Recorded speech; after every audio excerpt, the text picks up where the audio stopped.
Hello friend, hello guys, good morning. आज हम आपको कक्षा 9 रसायन विज्ञान में मैटर का अगला वीडियो हम बनाते हैं, जिसमें आपने पिछले वीडियो में मिश्रण, यौगिक, शुद्धता के अनुसार द्रव्य का वर्गीकरण आदि के विषय में जाना था। अब हम आपको अगला जो हमारे पास भाग लगा हुआ था मिश्रण, कि मिश्रण किसे कहते हैं, मिश्रण के प्रकार कितने होते हैं, तो उनके विषय में हम लोग जानेंगे। तो सर्वप्रथम आ जाते हैं मिश्रण, यानी मिक्सचर क्या होता है। तो आपने मिश्रण की परिभाषा पढ़ी थी कि दो या दो से अधिक पदार्थों के मिल जाने से जो यौगिक बनता था उसे क्या कहते थे, मिश्रण कहते थे। मिश्रण कितने प्रकार का होता है, तो मिश्रण दो प्रकार का होता है। कितने प्रकार का होता है, दो प्रकार का होता है। कौन कौन से होते हैं, सामांगी मिश्रण, नंबर 2 विषमांगी मिश्रण। अब ये क्वेश्चंस बना कि सामांगी मिश्रण किसे कहते हैं, तो आपने परिभाषा पढ़ा था कि वह मिश्रण जिसमें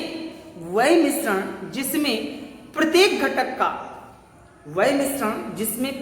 घटक का संगठन तथा गुणधर्म समान होते हैं, सामांगी मिश्रण कहलाता है। जैसे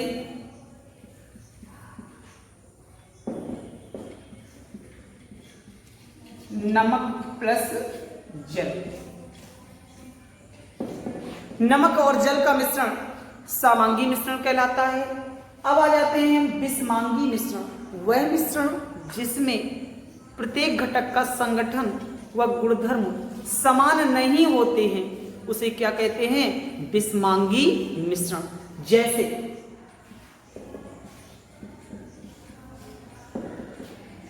विषमांगी मिश्रण में एग्जांपल क्या आ जाएगा, जैसे चीनी प्लस नमक या पेट्रोल प्लस जल। ये बिल्कुल अलग अलग रहते हैं, इसलिए इनके गुणधर्म कैसे होते हैं, असमान होते हैं, इसलिए किसे क्या कहेंगे आप लोग, विषमांगी मिश्रण कहेंगे। अब हम थोड़ा सा आगे बढ़ेंगे तो हमारे पास आ जाता है मिश्रण और यौगिक में अंतर।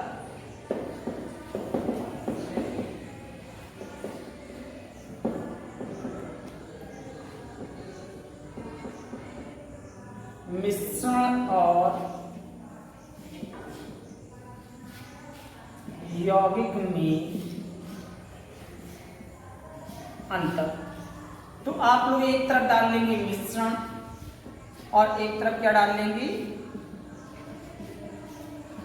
यौगिक। मिश्रण में नंबर 1 कि दो या दो से अधिक शुद्ध द्रवों को, मिश्रण में नंबर 1 दो या दो से अधिक शुद्ध द्रवों को किसी भी अनुपात में मिलाया जा सकता है।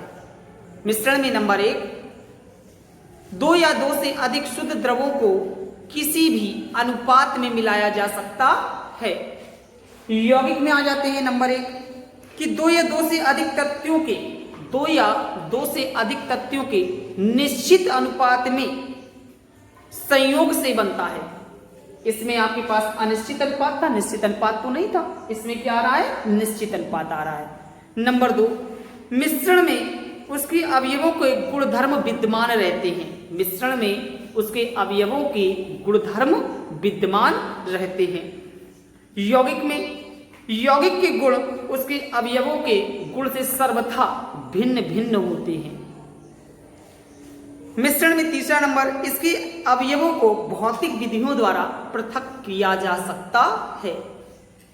यौगिक में आ जाते हैं नंबर 3, इसके अवयवों को भौतिक विधियों द्वारा अलग नहीं किया जा सकता है। मिश्रण में चौथा नंबर, मिश्रण प्रायः विषमांग होते हैं, यौगिक प्रायः सामांगी होते हैं। मिश्रण कैसा होता है? विषमांग होता है। और यौगिक कैसा होता है? समांगी होता है। मिश्रण के बनने में ऊष्मा और प्रकाश ना तो उत्पन्न होती है और ना ही अवशोषित होती है। जब मिश्रण बनता है ना ही प्रकाश होगा और ना ही ऊष्मा अवशोषित होगी। जबकि यौगिक के बनने में ऊष्मा व प्रकाश संबंधी परिवर्तन होते हैं। इस प्रकार आपने मिश्रण और यौगिक में अंतर को सीखा। अब हम चलते हैं विलयन। विलयन किसे कहते हैं? अगली परिभाषा हमारे पास आ रही है विलयन।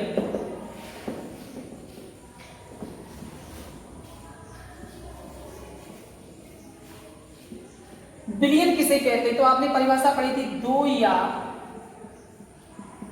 दो से अधिक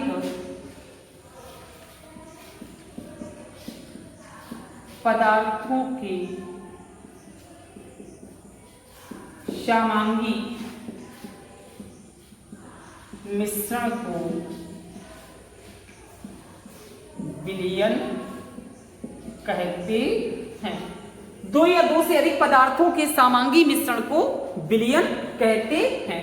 अभी आपने जाना कि समांगी मिश्रण किसे कहते हैं। तो अभी आपने पहले भी आपने परिभाषा सीखी थी कि वह मिश्रण जिसमें उसके प्रत्येक अवयव के घटक का संगठन समान व उसके गुणधर्म समान हो, उसे क्या कहते थे आप लोग? समांगी मिश्रण कहते थे। यदि आपको ये परिभाषा कठिन लग रही है तो इसकी एक छोटी सी परिभाषा और है, वह मिश्रण जिसमें विलेय और विलायक उपस्थित हों, विलयन कहलाता है। वह मिश्रण जिसमें विलेय और विलायक उपस्थित हो क्या कहलाता है? विलयन कहलाता। अब इसमें फिर क्वेश्चन बना कि विलेय और विलायक क्या होते हैं? विलेय और विलायक किसे कहते हैं? तो चलिए विलेय और विलायक के विषय में जान लेते हैं।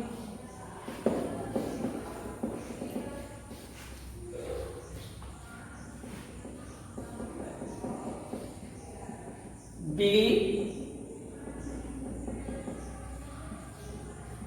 विलायक तो वह पदार्थ जो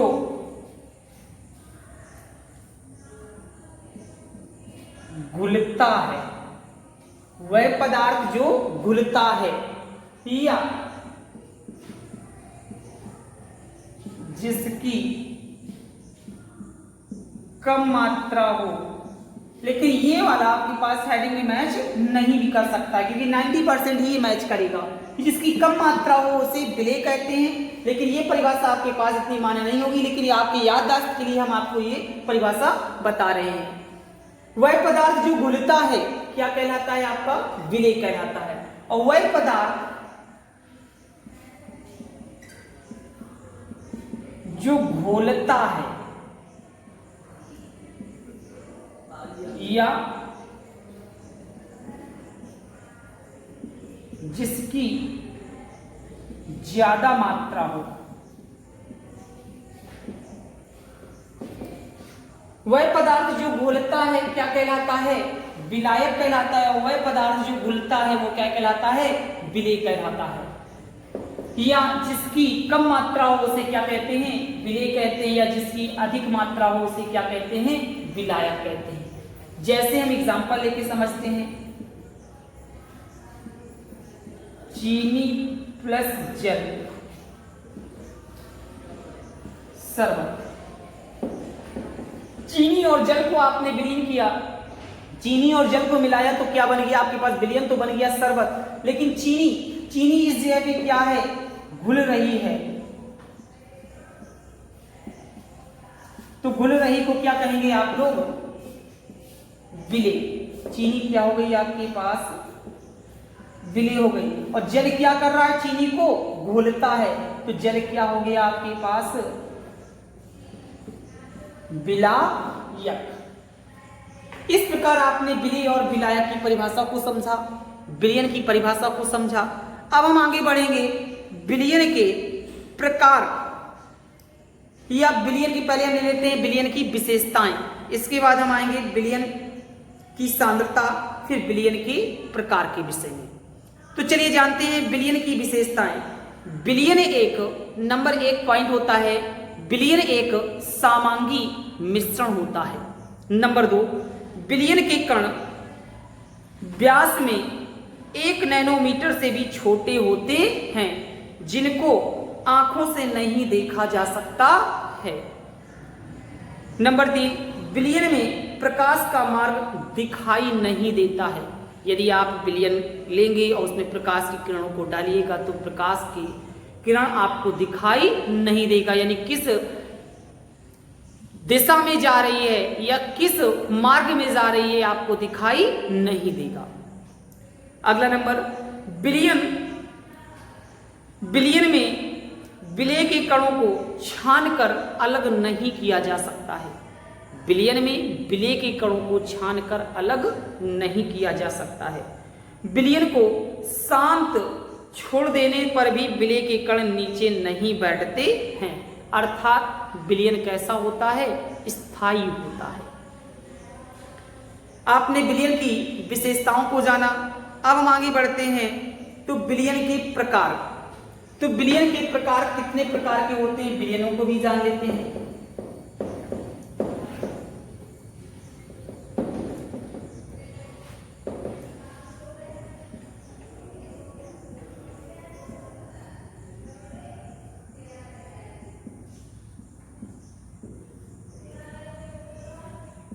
द्रव्य के अनुसार विलयन 9 प्रकार के होते हैं। द्रव्य के अनुसार विलयन कितने प्रकार के होते हैं, 9। हमने कैसे 9 प्रकार कह दिया कि द्रव्य के भाग आपने कितने पढ़े थे, ठोस, द्रव, गैस। तो आपके विलयन किस प्रकार बन जाएंगे, ठोस, ठोस का विलयन, ठोस द्रव का विलयन, ठोस गैस का विलयन।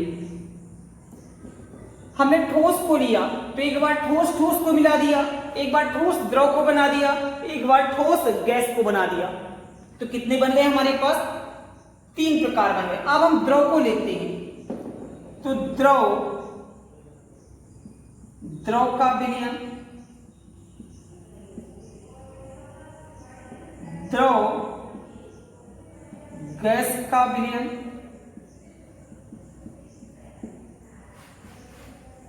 द्रव ठोस का विलयन। देखिए द्रव को लिया हमने तो द्रव को भी तीनों के साथ में कंपोजिशन किया, आपके पास बन गए 3 विलयन। यदि हम इसी प्रकार गैस को भी ले सकते हैं तो गैस द्रव का विलयन, गैस का विलयन, गैस ठोस का विलयन, तो विलयन आपके पास कितने बन जाएंगे जाकर के, 9 प्रकार के विलयन आपके पास तैयार हो गए। अब हम आते हैं विलयन संतृप्तता के अनुसार विलयन कितने प्रकार के होते हैं।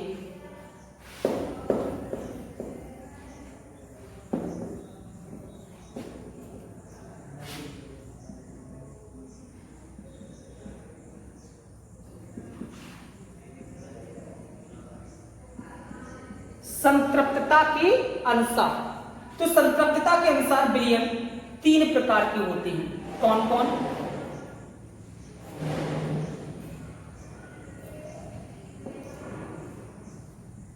असंतृप्त,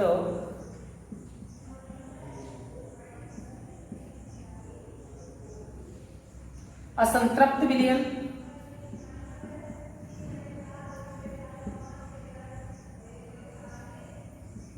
संतृप्त विलयन,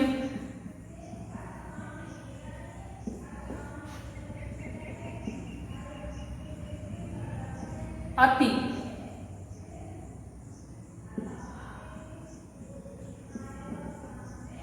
अति संतृप्त विलयन। संतृप्तता के अनुसार विलयन 3 प्रकार के होते हैं। कौन कौन? असंतृप्त विलयन, संतृप्त विलयन, अति संतृप्त विलयन।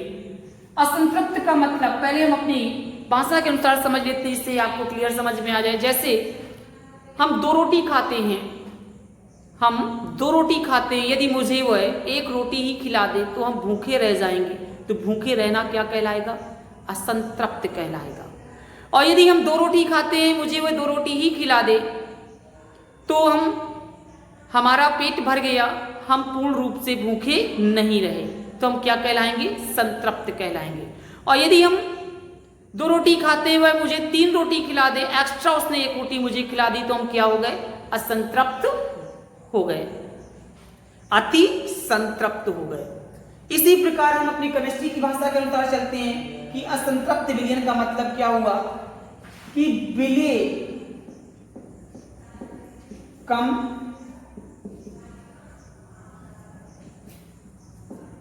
विलायक अधिक। संतृप्त में विलेय बराबर